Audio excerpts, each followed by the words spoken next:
ফারিকুন feel জান্নাতি ওয়া ফারিকুন ফিস সাঈর। আল্লাহ রাব্বুল আলামিন এই মানুষগুলোকে দুইটা ভাগে বিভক্ত করেছেন। মানুষ যখন মারা যাবে, মানুষ ভাগ হবে কয়টা? কয়টা ভাগ হবে? দুইটা ভাগ হবে। একটা জান্নাতের ভাগ আর একটা জাহান্নামের ভাগ। কেউ জান্নাতে যাবে, কেউ জাহান্নামে যাবে। এমন কে জান্নাতে যাবে, কে জাহান্নামে যাবে, যেহেতু ভাগ দুইটা, আমার কোন ভাগে আমার নাম পড়বে, আমি কোন ভাগে হব, এটা তো আমাকে আগের থেকেই পরিকল্পনা করতে হবে। যদি আমি আখিরাতে গিয়ে আফসোস করি, পস্তাই, সে পস্তানি কোনো কাজে আসবে না। সে আফসোস করতে করতে হয়তো বা আমাদের এমন অবস্থা হবে, হাদিসে আসছে, আফসোস করতে করতে মানুষ তার হাত কামড়ায় খেয়ে ফেলবে, টের পাবে না, এমন আফসোস আসবে। আমরা তো আফসোস চিন্তা করতে করতে অনেক সময় কলম কামড়াই, কলম কামড়াইতে কামড়াই কলমের পিছন কামড়ায় ফেলি, এরকম হয় না? ওরা ছাত্র জামানায় হয়, পরীক্ষার্থী পরীক্ষার হলে গেলে হয়, এরকম হাতের আঙুল কামড়ায় ফেলবে, টের পাবে না। সেই আফসোস করে কোনো লাভ হবে না। লাভ হবে এই দুনিয়াতে আমাকে কাজ করে দিতে হবে। আল্লাহ রাসূল সাল্লাল্লাহু আলাইহি ওয়াসাল্লাম বলেন, আদ-দুনিয়া মাজরাতুল আখিরাহ, দুনিয়া হলো আখিরাতের কামাইয়ের জায়গা। আখিরাতে তুমি যেমন ফসল চাও, দুনিয়াতে সেই ফসল ফলাও। আখিরাতে তুমি যদি শান্তি চাও, এই শান্তি পেতে হলে তোমাকে কি করণীয়, দুনিয়াতে তুমি তাই করো।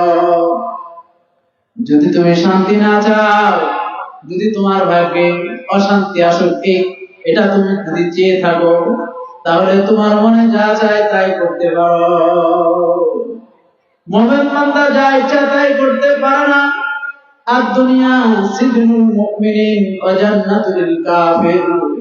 আল্লাহ রাসূল সাল্লাল্লাহু আলাইহি ওয়াসাল্লাম বলেন, দুনিয়া হলো মুমিনদের জন্য কয়েদখানার ন্যায়, আর যারা কাফের গোষ্ঠী আছে, যারা নাফরমানের গোষ্ঠী আছে, তাদের কাছে দুনিয়া হলো একেবারে জান্নাতের ন্যায়, আরামায়েশের জায়গা।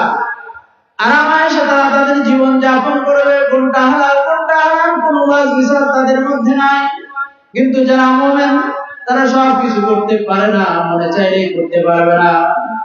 দেখেন না কত বড় নেতা, যাদের দাপটে বাংলাদেশ কাঁপত, এমন বহু নেতা জেলের মধ্যে আবদ্ধ। কথা বলেন ঠিক কিনা? তারা ইচ্ছা করলে অনেক কিছু হয়ে যেত, তাদের ইচ্ছার সাথে অনেক কিছু চলতো। ইচ্ছা করতো নেট বন্ধ করে দিত, ইচ্ছা করতো পানি বন্ধ করে দিত, ইচ্ছা করতো কাউকে জেলখানায় ঢোকায় ফেলতো, ইচ্ছা করলে একটা কিছু করে ফেলতো। নিরপরাধ মানুষকে অন্যায় ভাবে জেলখানায় আবদ্ধ করতো। সব ক্ষমতা তাদের হাতে ছিল। ছিল কি ছিল না? সব করতে পারতো। কিন্তু আজ যারা জেলখানায় আবদ্ধ, ইচ্ছা করলে কিছু তার করা সম্ভব না। এবং জেলখানায় যে যায়, এই জেলখানার জীবন স্বাধীনতার জীবন না। ইচ্ছা করলে সে আরামে থাকবে, তা পারবে না। ইচ্ছা করলে আজকে গোস্ত খাবে, তা পারবে না। ইচ্ছা করলে আজকে বাড়ির লোকের সাথে কথা বলবে, পারবে না। জেলখানার নিয়ম অনুযায়ী তাকে থাকতে হয়।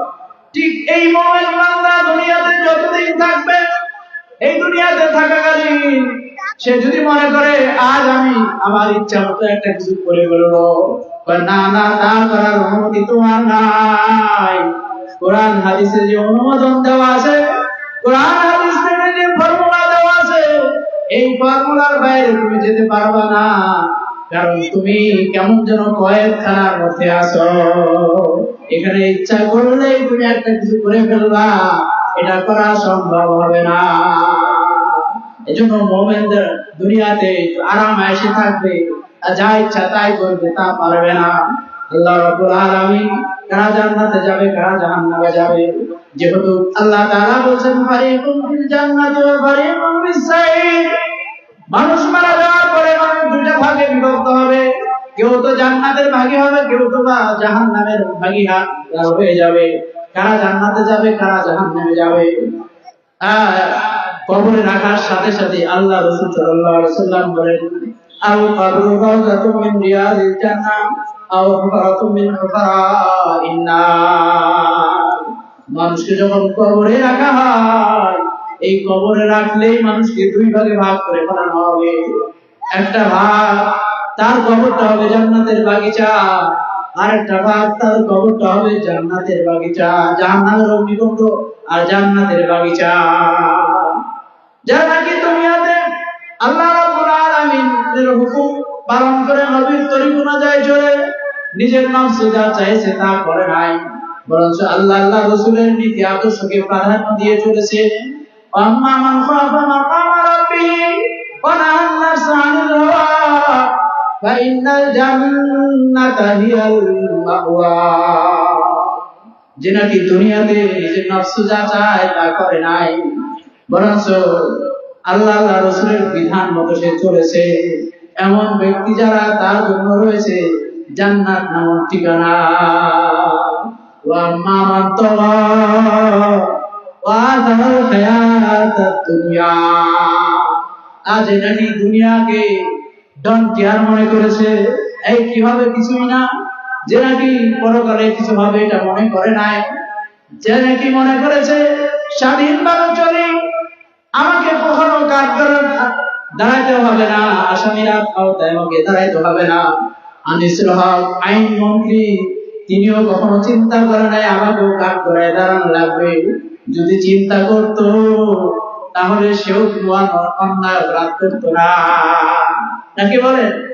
যারা চিন্তা করে চলে আমি যদি খারাপি করি তাহলে আমাকে একদিন কাঠগড়ায় দাঁড়াতে হবে, আমাকে হিসাব দেওয়া লাগবে, সে সংশোধন হয়ে চলে, সে দুর্নীতি করে না, মানুষের উপরে জুলুম করে না, সরকারি মাল লুণ্ঠন করে না, এতিম গরিবের টিয়ার বিভিন্ন কিছু এইগুলো সে লুণ্ঠন করে না, এগুলোর ভাগীদার সে হয় না, ইউনিয়নের বরাদ্দের টাকা মেরে খায় না, কারণ তার মধ্যে চিন্তা আছে একদিন আমাকে আদালতে দাঁড়াইতে হওয়া লাগতে পারে, যদি আমার নামে মামলা হয়ে যায় আমি আসামি হয়ে যাব, কাঠগড়ায় আমাকে দাঁড়ানো লাগতে পারে।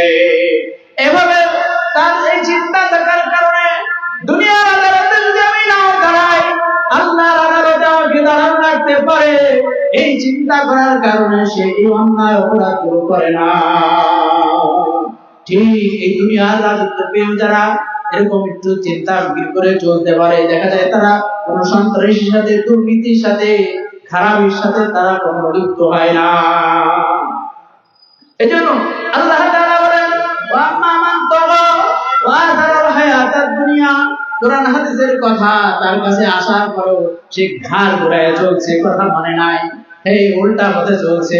ওয়া আথারাল হায়াতাদ দুনিয়া, আর দুনিয়ার হায়াতটাকে সে প্রাধান্য দিয়ে চলেছে। অথচ আল্লাহ তাআলা বলেন আখিরাতের সময়টাই তোমার জন্য অনেক উত্তম, বাল তুসিরুনাল হায়াতাদ দুনিয়া।